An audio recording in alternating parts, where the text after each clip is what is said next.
Are you satisfied with your understanding of sustainability? If not, like me, imagine a journey together, a pluralistic one with innovators, startup, academia, NGO, all together looking for solution to the greatest challenge of our time. I'm Samuele Tini, and this is the Sustainability Journey.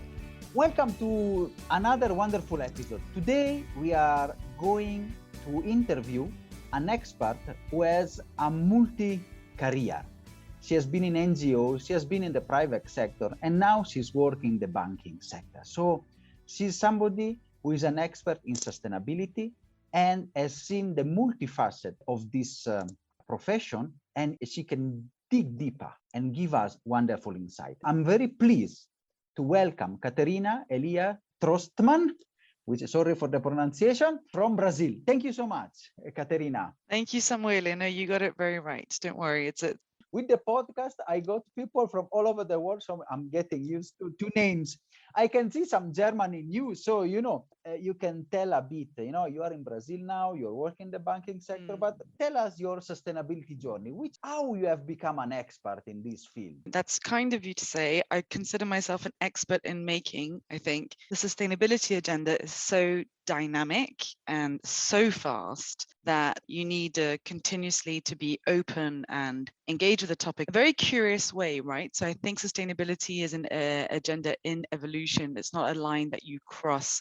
I don't think you are a sustainability expert. It's constantly developing, which I think is fantastic because it's so transversal. Sustainability really addresses every single impact of our lives, down from the individual consumption level all the way to the big strategic macro policy questions, like how do you decarbonize entire transportation sectors, for example. That's why I think it's all encompassing and it's really it's systemic. So to me, for example, I think sustainability is driven by climate change. So I think climate change is the key driver. Again, it also impacts every single aspect and sector, and it's a systemic problem, and systemic problem requires systemic solutions. And I think my background, like growing up in a multicultural household, my dad is German, my mum's Brazilian, and I grew up in London. I went to a German school, then I went to a state English school. So having those different perspectives, a small German school full of German expats where I'd never really fit in because I wasn't German enough, which was quite weird. And then going to a large, huge English state school. These are just very different experiences, and the bit of a culture clash or different cultural worlds between my parents also just means I was always exposed to different perspectives and different ways of seeing either problems or situations. And I think that is what sustainability is. It's really important to come at sustainability challenges like food, for example, or even inequality or consumption or emissions, understanding it from the various perspectives. And that's slightly reflected, I think, in my sustainability journey, which was your question. So I started out after doing my master's in London. I started out in the UK, but then I moved to Brazil to help launch WRI Brazil, so the Brazilian office of the World Resource Institute. I spent 5 years there, primarily working on climate adaptation, which was fantastic because it brought the issue of climate change within the heart of social issues. I think mitigation is super important. I do miss sometimes, or I did think that up until recently, mitigation was very focused on just CO2 reduction or dominated by that type of language.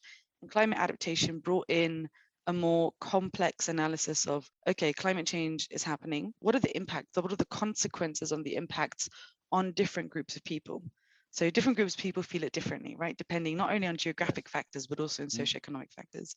So I spent 5 years there working with different levels of government, went to the UK government because I wanted to see the other side of the coin. Literally, I wanted to go from implementer to project financer.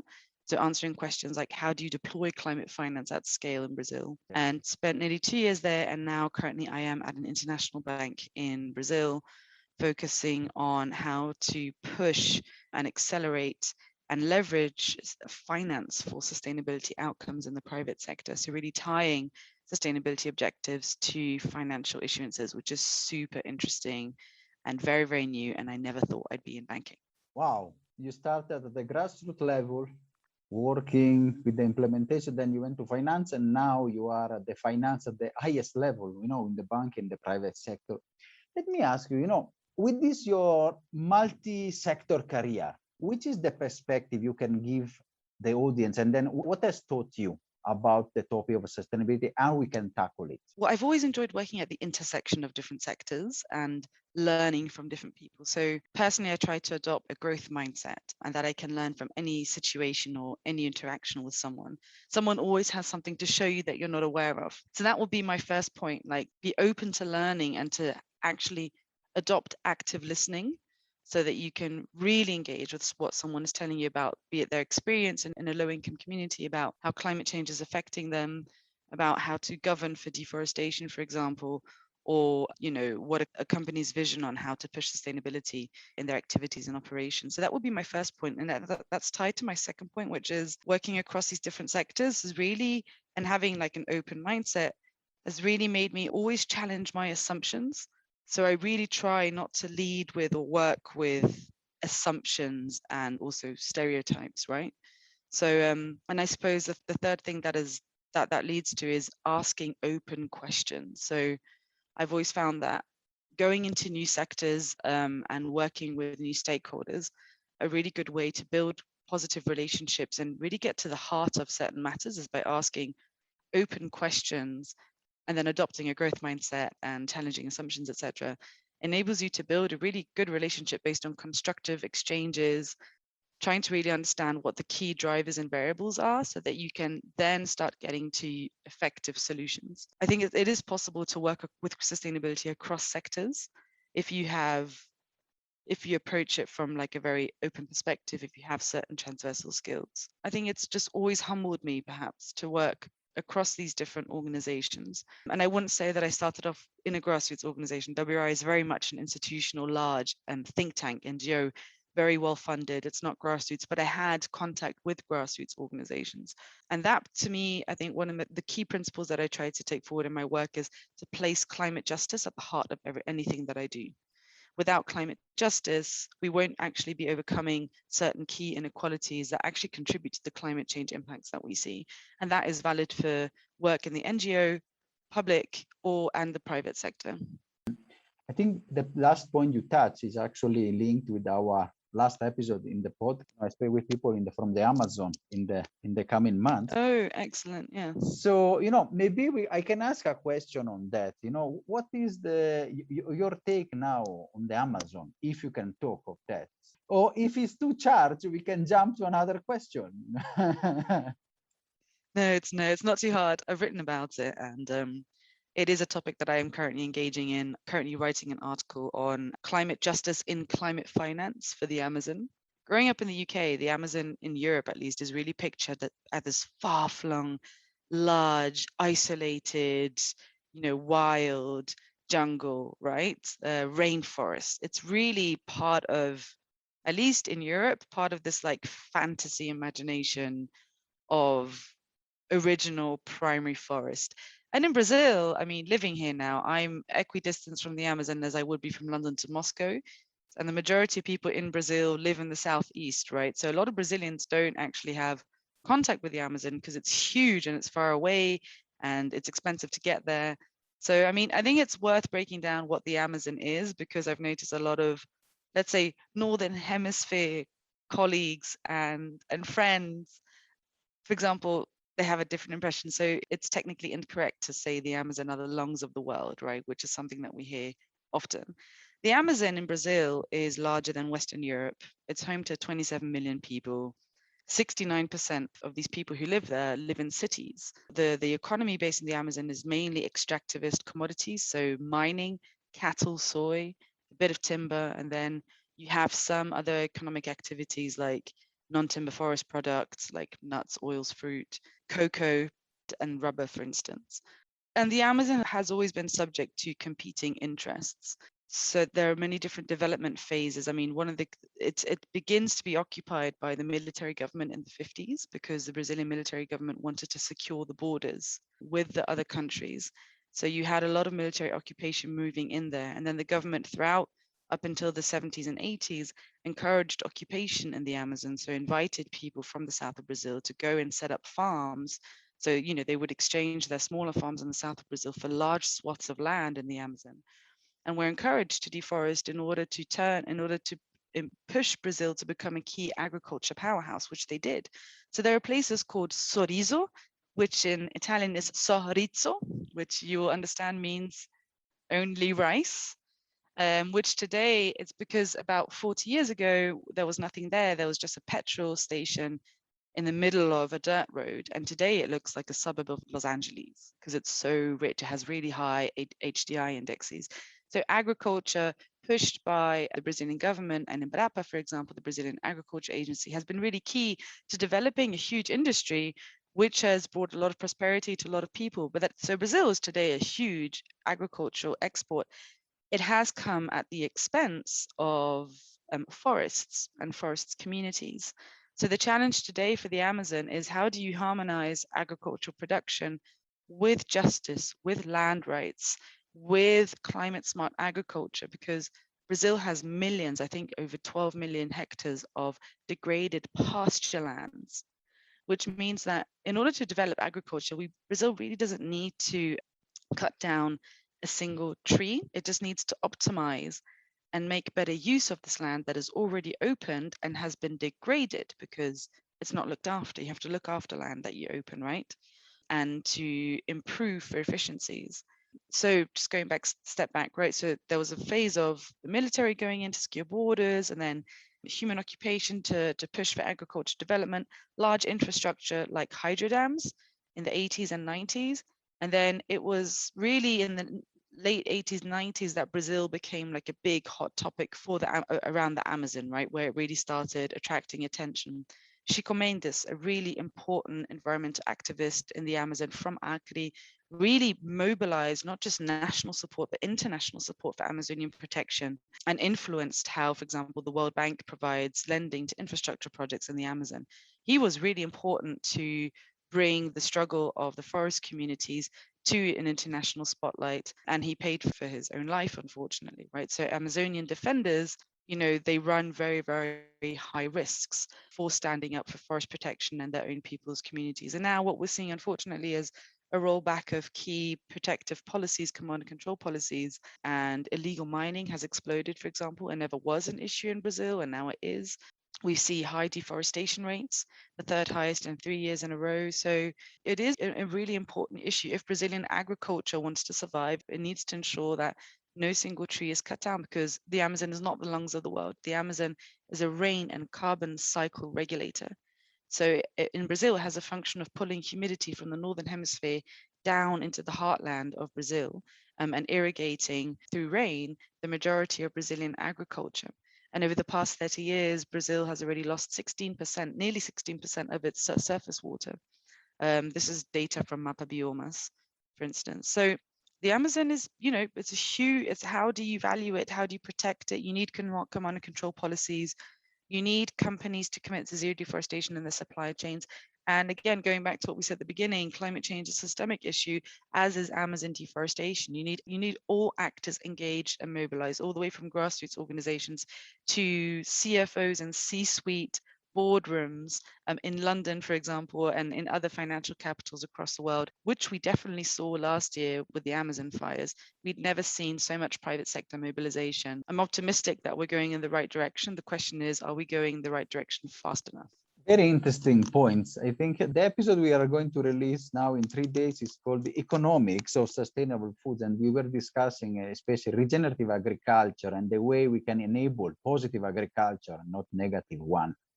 And I think this is crucial. I want to point out the last sentence you said, the role of the private sector and finance. There is a lot of discussion now, the better business movement, the shared value, and the B Corp movement, which is now, I think, going mainstream. And just finished reading Better Business. So I want to ask you, how, since you are now at the heart of the private sector, you are in the banking sector, which is the most important one, I think, is in one of the most crucial for the capitalistic system. How we can unlock, and make sure that the private sector and finance play their role to really become the business for good, as it is said now. It's a great question. And when I graduated from my master's about 10 years ago, the kinds of jobs available to us, I did environmental technology with a focus on business. It was very much like environmental quality assurance, environmental control, very, very linked to issues of pollution, for example. And I'm not an ecologist, I'm not from that field. And then suddenly, about like 5 to 6 years ago, I saw all these new roles happening and occurring where the private sector really started hiring for people with a cross-sector understanding of sustainability to integrate sustainability into their strategy, into their operations, into their activities across products and across services. So I've definitely seen a transformation just in the job side when, looking for jobs. And graduates today will have access to a plethora of jobs that we didn't about 8 to 9 years ago. So I definitely think that companies have understood that, I work at a bank that's 200 years old, and I know that our bank understands that if the bank wants to survive for another 200 years, it has to respond and integrate sustainability and a climate change lens into everything that we do. Focusing on finance, there are certain things that make me very optimistic. So the task force for climate related financial disclosures and the other task force for nature related financial disclosures is doing something that we spoke about again in my master's 8 9 years ago. The aim is to internalize and to price externalities. So on the TCFD, the climate related financial disclosures, is all about bringing data on climate impacts and climate risk into financial credit making decision, right? And the same with the TNFD, the task force for nature related financial disclosures. It's about pricing and quantifying the risk of biodiversity loss and what that means, for example, for a portfolio for the agriculture sector, right? So by bringing in this data into credit committees and credit decisions, it's going to help shift finance away perhaps from unsustainable projects and activities towards more sustainable projects and activities. So really supporting the shift of capital allocation, and that's the role of finance, right? I find that super interesting. I think that's very transversal. I think it's fantastic to bring, this data on risk into financial decision making. And again, like I started working with adaptation 5 years ago at WRI, and we focused more on the physical risks of climate change, right? On low income communities and cities. And now to see that being translated into other sectors, the private sector and the financial sector, is really promising, very, very promising. We see a lot of companies setting net zero goals to meet them by 2050. Some companies are bringing those forwards. And I think after this COP26, which was huge and had a very big private sector participation, pros and cons, I think it's really important to always look at everything from a critical analysis point of view. But you cannot deny that companies are engaged. They're looking to understand how to work with climate change, how to set zero carbon targets, and also how to implement decarbonization plans. So I think COP is important, and what happens after COP is even more important. I think we're going to see companies releasing decarbonization plans, or at least not releasing them, but making their plans, focusing on identifying the climate opportunities, the climate risks, identifying climate capex or green capex, setting intermediary targets, which is really important, and working with a range of stakeholders to make good on those targets. Very interesting, Katerina. I think you touch a very interesting point. I can recall, walking in Glasgow at the COP, I have seen a huge presence of the private sector. And there are, different ways. I'm on the optimistic side, but of course we need, and then that's why it's going my question. The key problem we are seeing, is what some critics of the COP and also of this new wave of the bandwagon of sustainability for companies, the greenwashing, and then it's just the usual business as usual with a bit of paint. So my question to you, that you are at the heart of the finance sector, how we can foster inclusion in the finance sector to have this financial flow to go where it is needed most, the communities that are affected the most by climate change. Climate justice, it's about how do you bring climate justice into the heart of finance. I think it's worth touching upon public climate finance here, whose role, when we look at what the role of the public sector, it is to level out inequalities, it is to promote inclusion, it is to ensure that everyone has a fair chance, right? I think that's very, very key. We'll come to greenwashing in a bit. I think greenwashing, is definitely something that needs to be addressed and can be done through regulation. And it's great to see some really innovative regulation coming out. On climate justice, if we look at all the climate funds that are available, and we just take the Amazon, there are so many new funds being developed. It's about how are those funds accessed and who are they meant for? Who are they designed for? So it's really important, I think, to ensure that beneficiaries' needs and profiles and also desires are involved in the creation of new funds or new financing for sustainability projects. How can they be included? One, engage them in the design, ask them what they need. Sometimes the application process can be very difficult. You have to fill out pages and pages and pages. And when we look at frontline environmental defenders, they're at the front line doing environmental defending. It's not bureaucratic. So what if they could submit videos? What if they could submit audios? What if they could just, could there be an easier way to access financing? I'm talking about public climate finance, right? So grants, for example. Two, have those communities sit on the boards of these funds and support the decision in where to allocate those funds, right? Or those grants. That's super important. I think three, monitoring and evaluation is super key for these types of grant making mechanisms. And I think it's great to not necessarily always to support that funding organizations, support monitoring and evaluation through their own operations, right? It shouldn't have to fall on beneficiaries of frontline communities.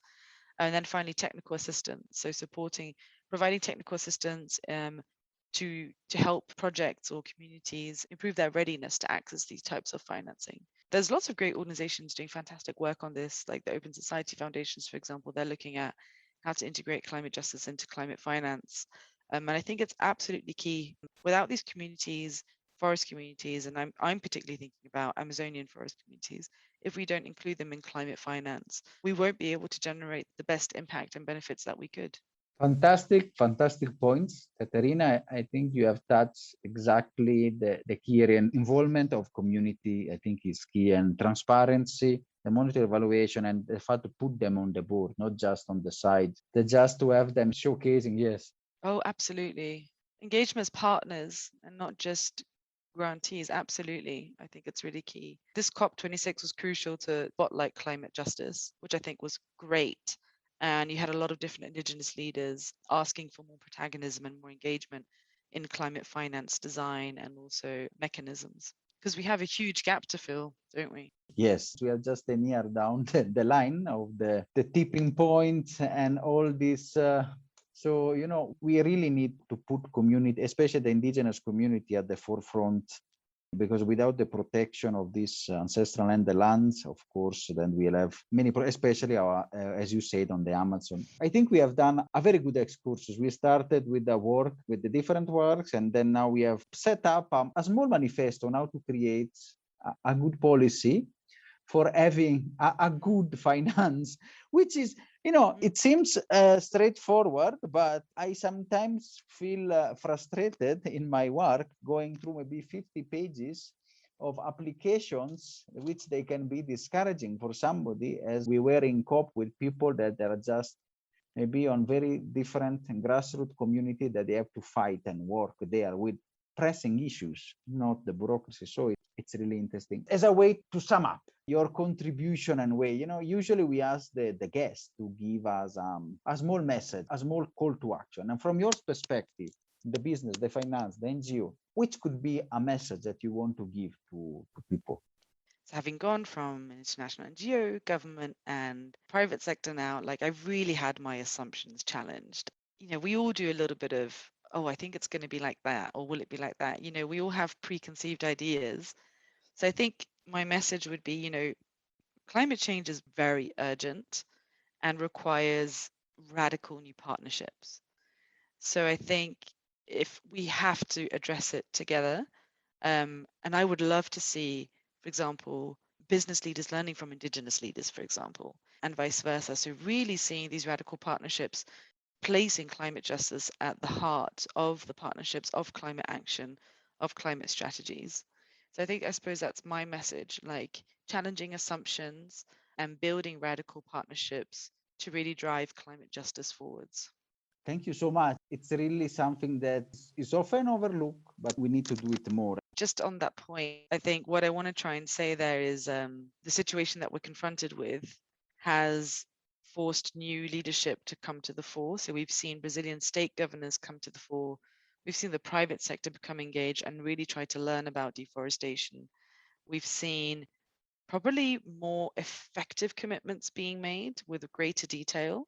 And this COP26 was also the COP of biodiversity and definitely forests. So off the back of what is a very crucial and almost scary moment, because the Amazon is close to a tipping point, we've seen a lot of new leadership step forwards and hopefully be able to implement meaningful change that could revert deforestation and begin also restoring the Amazon rainforest. I think that you have clarified very well the concept. And I want just to thank you so much, Katerina, for your time and for your insights. We will continue to monitor the status and the work and really your journey towards a more inclusive and strong finance sector. Thank you so much. Thank you for inviting me, for having me, Samuel. It's been a real pleasure. Are you satisfied after this wonderful episode? Let's continue together our sustainability journey.